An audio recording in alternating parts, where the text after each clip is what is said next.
All right, get ready to bundle up because today we are taking a deep dive into the chemistry of Pluto. Ooh, sounds chilly. It is. But trust me, it's going to be a fascinating trip. I can't wait. Today we're going to unearth 5 fascinating Pluto factoids. 5. Okay. 5. That'll make you the star of your next cocktail party.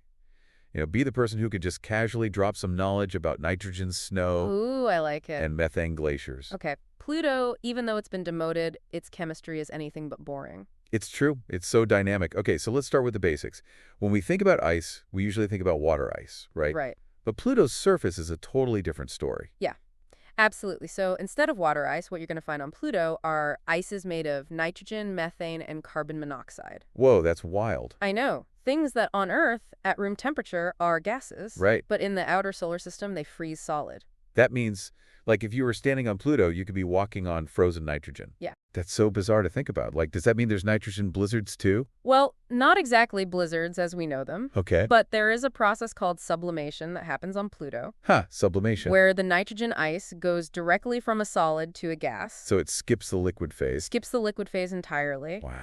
and that creates a tenuous atmosphere, and when that nitrogen gas cools and refreezes, it can create frost or even snow-like deposits on the surface. It's just so cool to think that it's like a whole different kind of weather system going on. Yeah. Speaking of the surface of Pluto, though, I hear that it's home to some pretty unique glaciers. You're right, it has glaciers, but they're not made of water ice like the ones we see here on Earth. Right. Instead, these glaciers are made of methane ice. Methane ice. Methane ice. And those glaciers, they flow ever so slowly across the surface of Pluto. Hold on, how could something as solid as ice, flow, especially in a place as ridiculously cold as Pluto? Yeah, that is a great question. It's something that researchers are still trying to figure out. Okay. But one possibility is that the methane ice behaves differently under Pluto's very unique conditions, which is extreme pressure and extreme cold. Right. And maybe that allows it to deform and flow, but over very, very, very long timescales. So even though Pluto is, billions of miles away from the sun, its surface is still dynamic and ever-changing. Absolutely. And it's got these fascinating glaciers, but I also heard it has a pretty interesting atmosphere, too. It does. It has a very unique atmosphere. It's incredibly thin, but it's layered with haze. Haze, like smog. What is that made of?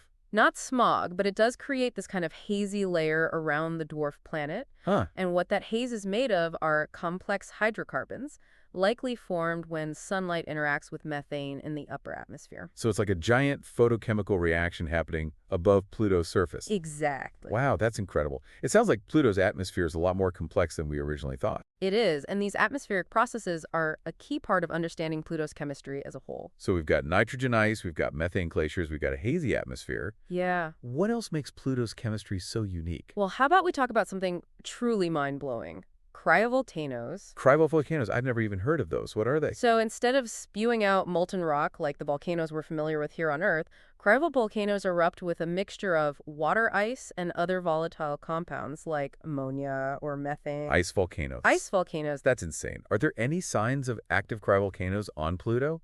There is some pretty compelling evidence to suggest that some of the features that we see on Pluto's surface might actually be cryovolcanoes that were active in the recent past. Wow, so we've got ice volcanoes erupting on a dwarf planet in the outer solar system. That is mind-blowing. It is pretty amazing. But how can they erupt if it's so cold? Well, that's where things get really interesting. It all comes down to internal heat.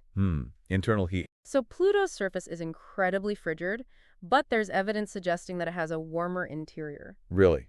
How is that possible? Well, one possibility is radioactive decay in its core. Okay. Or another possibility is tidal forces from its interaction with Perrin, its largest moon. Oh, that's interesting. So either way, this internal heat could be melting some of the ice below the surface Okay. and creating this sort of slushy mix that then erupts through the cryovolcanoes. So instead of molten rock, we're talking about a slushy mix of water ice and other volatile compounds erupting onto Pluto's surface. Yeah, exactly. That's incredible. So what does this tell us about Pluto's internal structure then? Well, it suggests that Pluto isn't just a solid ball of ice. Okay. It might actually have a differentiated interior. Differentiated interior. Meaning that it has distinct layers. Oh. So maybe it's got a rocky core, a mantle of water ice, and potentially even a subsurface ocean of liquid water. A subsurface ocean on Pluto, but Pluto is so far away from the sun, how could water stay liquid in such a cold environment? Yeah, it all comes down to pressure and chemistry. Okay. So deep beneath Pluto's surface, you've got the pressure from all the overlying ice and rock, and that pressure would be immense. Right. And that immense pressure, combined with things like dissolved salts and other compounds, could lower the freezing point of water so significantly that it would allow it to remain liquid. Even at super low temperatures. Exactly. That's amazing. So even though it's freezing on the surface, Pluto might be harboring this hidden ocean of liquid water beneath its icy shell. It's wild, isn't it? It is. What does that mean for the possibility of life on Pluto then? Well, that is a tantalizing thought. Liquid water is considered one of the essential ingredients for life as we know it. Right. So if Pluto has a subsurface ocean, well, it's possible that it could contain other necessary ingredients for life too, Like what? like, organic molecules and a source of energy. Okay. Organic molecules, where would those come from on a dwarf planet in the outer solar system? Well, you remember that hazy atmosphere that we talked about? Yeah. Well, all of those complex hydrocarbons in the haze, they could be raining down onto Pluto's surface. Oh, okay. And potentially filtering down into a potential subsurface ocean. So Pluto's atmosphere could be providing a source of organic molecules for this potential subsurface ocean. Potentially, yeah. Really interesting connection. It is. What about an energy source, though? I mean, Pluto's so far from the sun, it seems like it would be a pretty energy-deprived place. Right, you're right. Sunlight is incredibly weak at Pluto's distance. Yeah. But there could be other sources of energy available. Like what? Like geothermal heat from that radioactive decay in its core that we were talking about. Right. Or tidal heating from the gravitational interactions with Chorin. Okay. So these energy sources could provide the necessary heat to keep that subsurface ocean liquid. Right. And potentially even drive chemical reactions that could support life. So while Pluto looks like this frozen, lifeless world on the surface, it could be hiding this really dynamic and potentially habitable environment underneath. Exactly, and that's what makes Pluto so fascinating to study. Yeah. It really is a reminder that even in the coldest, most distant reaches of our solar system, we can still find surprises that really challenge our understanding of what's possible. This has been an incredible journey so far. It really has. We've gone from nitrogen snow and methane glaciers to a potential subsurface ocean and even the possibility of life on Pluto. I know, it's mind-blowing. It is. But before we get too far ahead of ourselves, let's quickly recap the 5 key factoids we've learned about Pluto's chemistry so far. All right, sounds good. You want to summarize? Sure.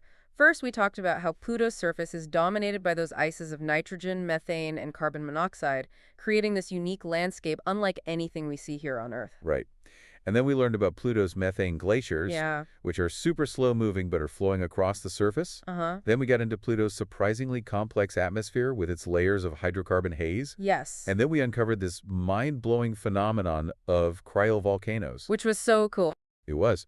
Erupting with that slushy mix of water ice and other volatiles, suggesting that warmer interior, and then leading us to that potential subsurface ocean. Yeah, all of this pointing to a world that's way more dynamic and intriguing than we initially thought. Absolutely. It makes you wonder what other secrets Pluto might be hiding. It really does. But for now, let's maybe shift gears a bit and explore what Pluto's unique chemistry can teach us about the broader solar system and beyond. I think that's a great idea. We've been on this wild ride exploring Pluto's chemical makeup, and it's just amazing to think that a dwarf planet billions of miles away can hold so many clues Yeah. about what's happening in our solar system and beyond. Right. I mean, it's a great example of how studying these extremes can really help us understand those fundamentals of, like, planetary science. Totally. By looking at Pluto, which is so different from the Earth, we can get these, like, new insights into the building blocks of planets. Okay, so let's talk specifics. Okay. What kind of insights can we gain from Pluto's chemistry that might apply to other planets or even other planetary systems? Well, I think one of the key takeaways here is the importance of volatile compounds, Okay,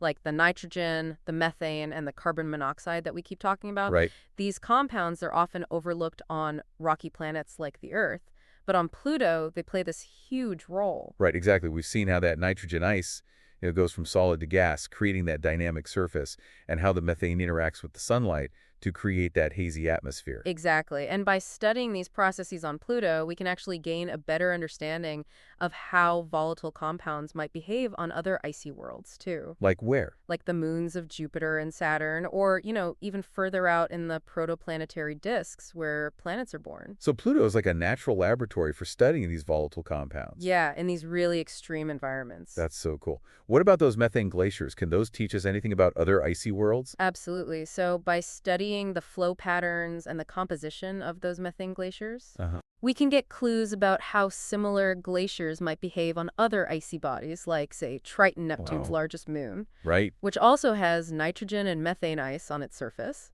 It's amazing to think that the processes happening on Pluto can give us insight into worlds that are billions of miles away. Yeah. What about the cryovolcanoes? Ooh, yeah. What can those teach us about other planetary bodies? I mean, their presence on Pluto tells us that internal heat can really shape the surfaces of icy worlds, Yeah, even those that are really far from the sun. right. And this can help us interpret similar features that we're seeing on other icy moons, Okay. like Europa and Enceladus, Wow. which are also thought to have subsurface oceans. Right, so by studying the cryovolcanoes on Pluto, we can get these valuable clues about the potential for internal oceans and geological activity on other icy worlds. Exactly. And who knows, maybe those oceans could harbor life too. It's a possibility. That's very cool. Well, this deep dive into Pluto's chemistry has been a real eye-opener. Yeah. We've learned that this dwarf planet, once thought to be just this simple frozen world, Right. is actually this complex and dynamic place with nitrogen snow, methane glaciers, a hazy atmosphere,